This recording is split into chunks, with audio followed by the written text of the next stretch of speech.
ভাই এখানে গরুর গোশ কত করে? এখানে 650 টাকা কেজি আপা। 650 টাকা কেজি এখানে। 650 টাকার থেকে দাম বাড়ার নাই না? না ওই যে 550 টাকা করে নিলাম, তারপরে এই সর্বোচ্চ 650 হয়েছে না? এখন 650 দেখেন আপনি অন্য জায়গায় টাইলি করে দেখেন ওখানে 750 টাকা হাটে। আমার এখান থেকে গোস্ত কিনে লেদা বিক্রি করে 750 টাকা কেজি। আমি পাইকারিও দিই। আমার দাম কমার চিন্তা ভাবনা আছে, আর দাম বাড়ার চিন্তা ভাবনা নাই আমার। ও আপনি এই অবস্থায় রাখবেন?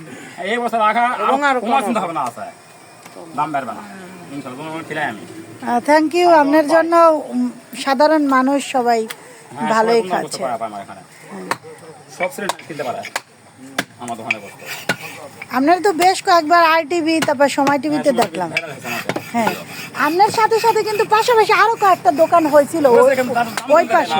হ্যাঁ, কম দেয় না, তারা দাম কম দেয় না এবং তারা বর্তমানে চেয়ে দিচ্ছে না। ওই জন্য তারা বন্ধু আমরা দিচ্ছি তো ইনশাআল্লাহ। হ্যাঁ, ওরা ওই দোকানগুলো দেখে বন্ধ হয়ে গেছে।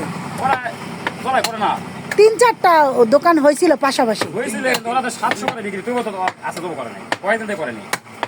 আমাদের চলে ইনশাআল্লাহ। আমাদের ঈদের আগা দিন পর্যন্ত ব্যবসা গরু জবাই হবে, কুরবানি ঈদের আগা দিন পর্যন্ত গরু জবাই হবে ইনশাআল্লাহ।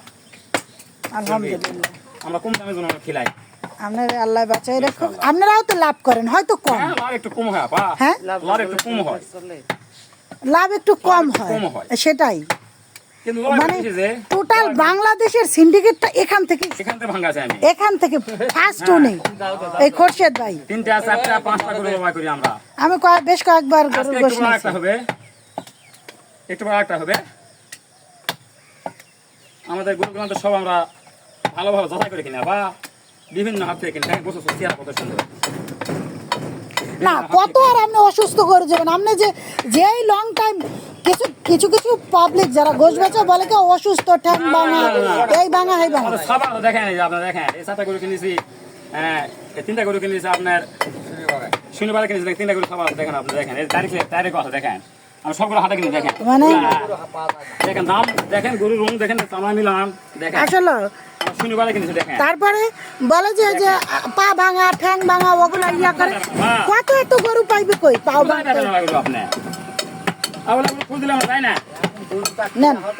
কে বলে পারবে যে আমরা একটা গরু ভ্যান তুলে সব করেছি? কে বলা পারবে? বলুন কিনে যে একটা লোক যে আমরা ভ্যান তুলে গরু করেছি, আমরা আমরা আমরা করি না। সব সময় এরকম কাস্টমার থাকে। এই গরুটা জবাই দিয়েছেন কখন? এই 4:30 দিকে না, মানে স্টার্ট করছেন কখন বিক্রিটা? বিক্রি 5:30 শুরু হয়েছে, 5:30 থেকে শুরু হয়েছে, আর 6:30 বাজে। 1 ঘন্টা একটা গরু শেষ। আলহামদুলিল্লাহ। আবার জবাই হবে 1 ঘন্টায় একটা গরু শেষ। কাস্টমাররা বসে আছে। এরকম কম দামে কেউ দিবে না, আমি ছাড়া। আমাদের এর আগেও তো সোমবার দিকে ভাইরা আসে, ভিডিও করে ভাইরাল করে দিয়েছে, সময় টিভি করে দিলাম, আর টিভি। আমরা মানা করেছিলাম, আমরা ক্ষুদ্র মানুষ, কম দাম কোন খেলে পারবো কি পারবো না। আমরাও তো সমিতির উপরে চাপ পড়ছিল, আমরা সমিতিতে নাই না? না, আমরা সমিতির আওতাভুক্ত নয়। সমিতি গেছে সহজ একবার দেখলাম 10,000 টাকা জরিমানা করছে। না, আমার লয় ওই যে ওই দোকানে নায়কে পোশাক করার জন্য রেখেছে আমার